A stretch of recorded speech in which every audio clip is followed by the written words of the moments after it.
थीइज्म जो है ये बिलीफ इन गॉड और मुसलमान थीस्ट है। थीस्ट जो है वो रेवलेशन से लेते हैं इंस्ट्रक्शन, दीस्ट जो है वो नेचुरल फिनोमिना से लेंगे या साइंटिफिक रीजनिंग से लेंगे या ऑब्जर्वेशन से लेंगे या कलेक्टिव कॉन्शियसनेस से लेंगे। कलेक्टिव कॉन्शियसनेस क्या है? ये इंसानों की एक कलेक्टिव कॉन्शियसनेस है अकॉर्डिंग टू साइकोलॉजिस्ट, जो ट्रांसफ़र होती है थ्रू जीन्स और लोग खुद ही ये रियलाइज़ करते हैं कि क्या सही है क्या गलत है। इसको कलेक्टिव कॉन्शियसनेस कहते हैं, ठीक है।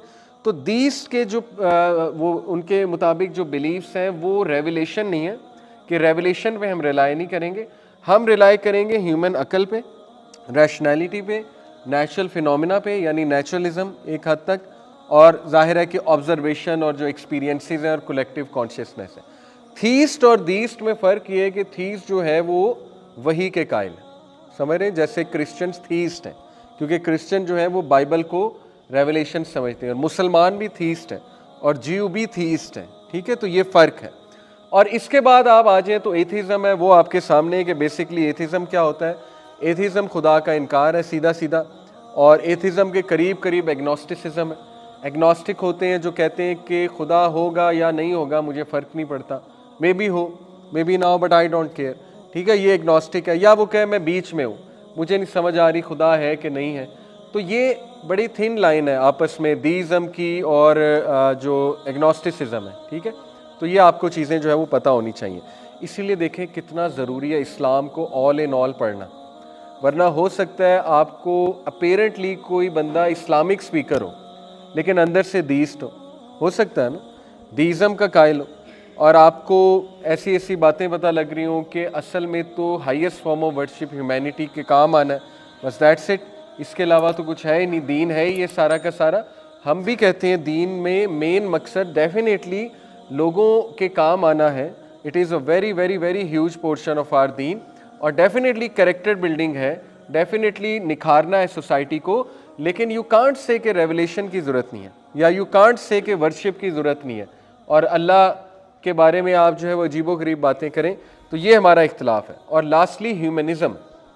ह्यूमनिज़म बेसिकली 19वीं सदी की एक फ़िलासफ़ी है, और ह्यूमनिज़म के मुताबिक इन सिंपल वर्ड्स में आपको बताता हूँ, it is an approach to life based on reason and common humanity, recognizing that moral values are properly founded on human nature and experiences alone। यानी जो morality है वो subjective है, objective नहीं है। ये subjective और objective की डिबेट क्या है? subjective चीज़ वो होती है जो वक्त के साथ चेंज हो सकती है और जिसकी कोई ऑथेंटिक ऐसा सोर्स नहीं है, और हर बंदे के मुताबिक वो डिफरेंट डेफिनेशन रखेगी, उसको कहते हैं सब्जेक्टिव। ऑब्जेक्टिव चीज़ होती है कि रिगार्डलेस ऑफ पर्सन, वो चीज़ किसी सोर्स से डिफाइंड है ऑलरेडी, रिगार्डलेस वो बंदा गोरा है, काला है, अरबी है, अजमी है, यूरोपियन है, कोई भी है, उस पर वही चीज़ अप्लाई होगी, इसको कहते हैं ऑब्जेक्टिव सोर्स। तो वही और इस्लाम ऑब्जेक्टिविटी पर बेस्ड है, ठीक है। जब इस्लाम में औरत के लिए हिजाब है वो ऑब्जेक्टिव सोर्स से आ रहा है, वो कुरान की सूरह नूर से और सूरह अहज़ाब से आ रहा है, और वो चेंज नहीं होने वाला। कोई ये नहीं कह सकता कि मेरे एक्सपीरियंस के मुताबिक हिजाब नहीं होना चाहिए, या कोई ये नहीं कह सकता मेरे एक्सपीरियंस के मुताबिक नमाज की खैर है, कोई बात नहीं ना भी पढ़ो तो खैर है क्योंकि मेरा एक्सपीरियंस ये है कि इट्स ओके। तो हम ऐसे नहीं कहते, ठीक है। अब ये जो ह्यूमनिज़म है ये कहते हैं कि नहीं, human experience alone will decide things, और इसी का ब्रेन चाइल्ड, इसी का आप कह लें काका, वो मॉरल रिलेटिविज़म है।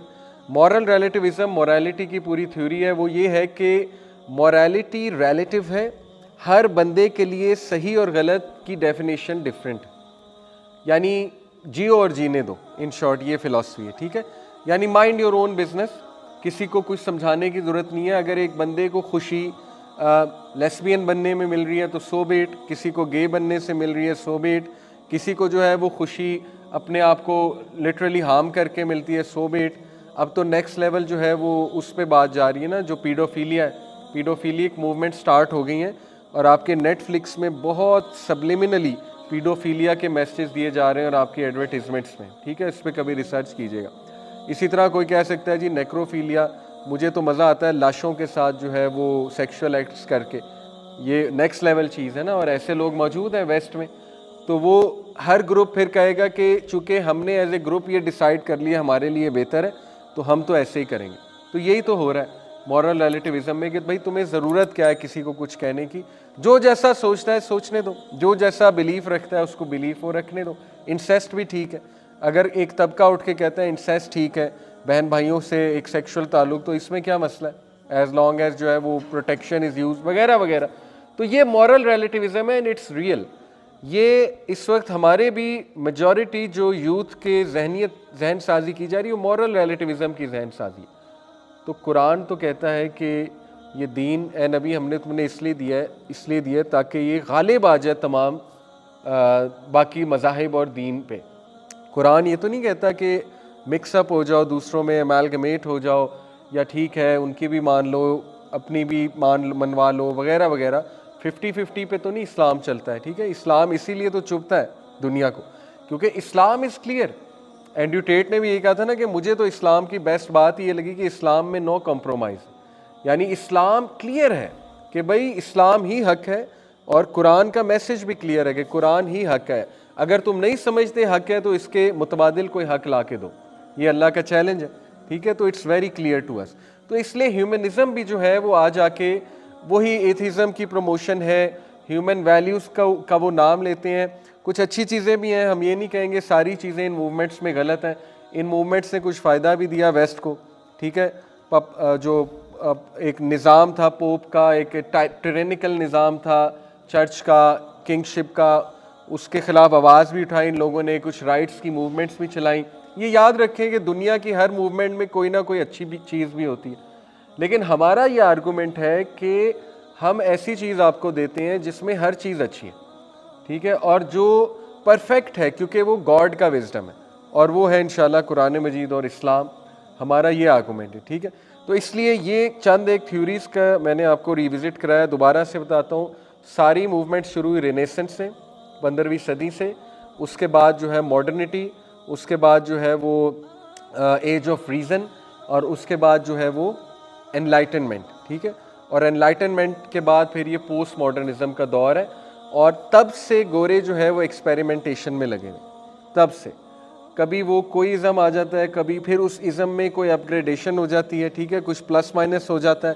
तो देखें हम कितने लकी हैं सुभान अल्लाह कि मुसलमानों को एक ऐसी सोर्स दी गई है जिसमें अपग्रेडेशन की कोई गुंजाइश भी नहीं है और जो क़यामत तक जो है वो एक ज़बरदस्त सोर्स है और वो चेंज नहीं होने वाली है, ठीक है। तो ये हमें इस बात पे फ़ख्र करना चाहिए। अब हम आते हैं इस बात पे कि खुदा की ज़रूरत क्या है।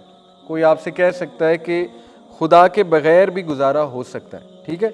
तो हम उससे पूछेंगे कि आपका क्या आर्गूमेंट है कि खुदा के बग़ैर गुजारा हो सकता है। तो मे बी वो सबसे पहली बात ये लाएं कि खुदा के वजूद का पहली तो बात कोई साइंटिफिक हमारे पास प्रूफ नहीं है। इसके अलावा वो मे बी ये ला सकते हैं कि हम आपको ऐसी कंट्रीज़ दिखा सकते हैं जो खुदा के कॉन्सेप्ट के बगैर चल रही हैं और वो बहुत अच्छी चल रही हैं, और उसमें वो स्कैंडिनेवियन कंट्रीज़ की जो है ना वो मिसाल दे सकते हैं। इसके अलावा मे बी वो ये कह सकते हैं, अपना एक्सपीरियंस शेयर कर सकते हैं कि हमारे अपने एक्सपीरियंस के मुताबिक खुदा के बगैर जो है वो ज़िंदगी गुजारी जा सकती है।